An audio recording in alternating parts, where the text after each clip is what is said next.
Chapter 21.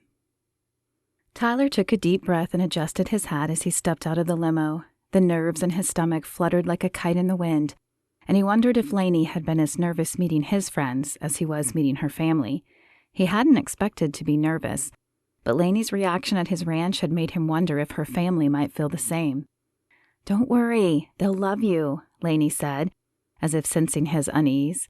She linked her arm through his and led the way up the pathway. Mary Ann followed them. Perhaps that was part of the added pressure. Not only was he meeting Laney's family for the first time, but it would be filmed, and the whole world would see it. Well, not the whole world, but the whole Who Wants to Marry a Cowboy fan base, which he had found out was quite large and opinionated. Laney pushed open the front door of the 2-story house and called out, "Mom, Dad, we're here." She removed her coat and hung it on a coat rack, which sat just to the side of the door, indicating he should do the same. He glanced around the room as he shrugged out of his duster. It appeared to be a formal living room. The couch and chair surrounded a small coffee table, and a raised lamp flanked them, probably a reading area, as there was no television in the room, though an old piano sat along the wall. A woman, who could have been an older version of Laney, appeared in the doorway at the far end of the room. She had the same blonde hair and brown eyes. Her face held a few more wrinkles, but she had aged gracefully and could easily have been mistaken for Laney's older sister. She smiled at the sight of them and glided across the floor. "Laney, it's so good to have you home," she said, pulling Laney in for a hug. Then she turned her gaze on Tyler, and his nerves fluttered faster. "And you must be Tyler. I've heard so much about you." She kept the smile on her face, but Tyler could hear the hint of apprehension in her voice. "Mostly good, I hope," he said as he took her proffered hand. "It's a pleasure to meet you, ma'am." "Well, come on in. David, Laney's father, is in the back living room." She led the way through a pristine kitchen and into a larger living room. This one was filled with comfortable furniture, a television surrounded by bookshelves, and a large man in a chair, cleaning a gun. Tyler wasn't quite sure whether he should laugh or take off running. "Dad, what are you doing?" Shock and anger threaded Laney's voice, but they didn't faze the man. "I'm just cleaning my gun. Figured if I was going to meet the man who proposed to my daughter after a few weeks, without even meeting us first, I should be prepared for all contingencies."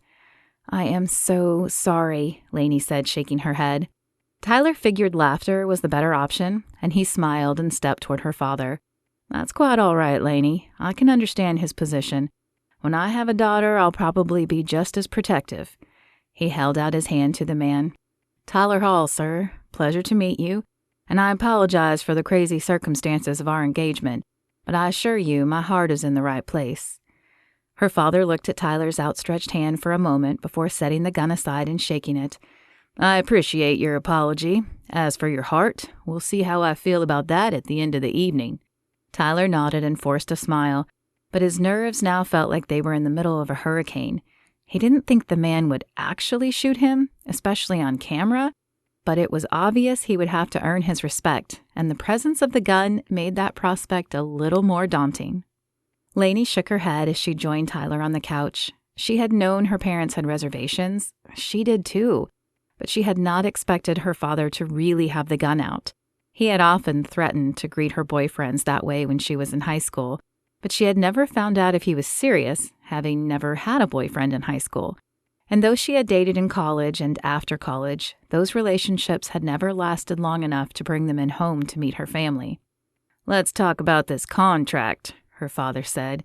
He had put the gun beside him on the coffee table, but it still drew the attention in the room like a beacon. "I hear you got paid to propose to my daughter." Tyler took a deep breath. "They gave me a contract when I came on the show, before I even met Laney. That contract paid a sum of money as long as I completed the show. When I began falling for your daughter, I spoke with the producers about stepping down and voiding the contract so I could pursue her. Their solution was to have her come on the show. When she fell, I knew she was the one for me, and I again tried to exit the show, but their solution was the proposal. Yes, they did offer me more money, and they did set a timeline for our wedding, but at that point I knew I wanted to marry Laney anyway." He flashed her a warm smile. "So the extra money was just frosting on the cake, so they say." Her father sat back and rubbed his chin. "You would have married her anyway. I would have left the show to pursue her and eventually proposed, yes. This may have sped up my timeline, but it did not create something out of nothing. And what exactly would Laney do on your ranch? Dad? Laney could not believe he was giving Tyler such a hard time. However, it was a good question.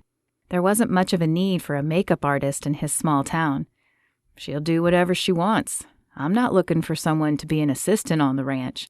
I'm looking for a partner. So if she wants to assist, then that's fine. But if she wants to do something else, that's okay too. And what if what I want to do means being away from you for months on end?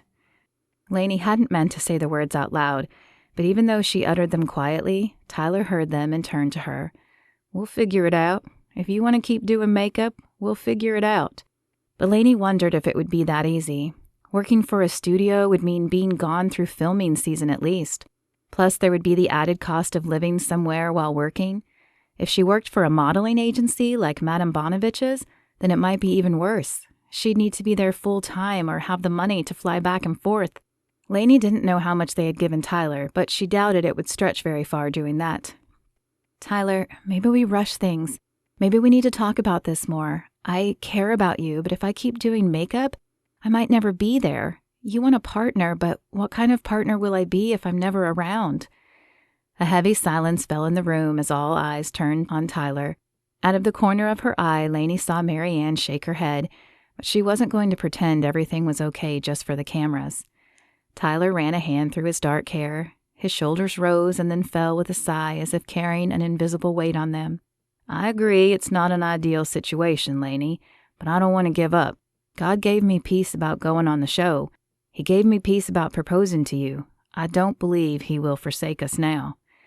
Laney wanted to believe that too, but she wasn't as sure. She'd seen her fair share of relationships destroyed because of distance. However, at the same time, she didn't have a permanent job as a makeup artist yet. In fact, she didn't have a permanent job at all.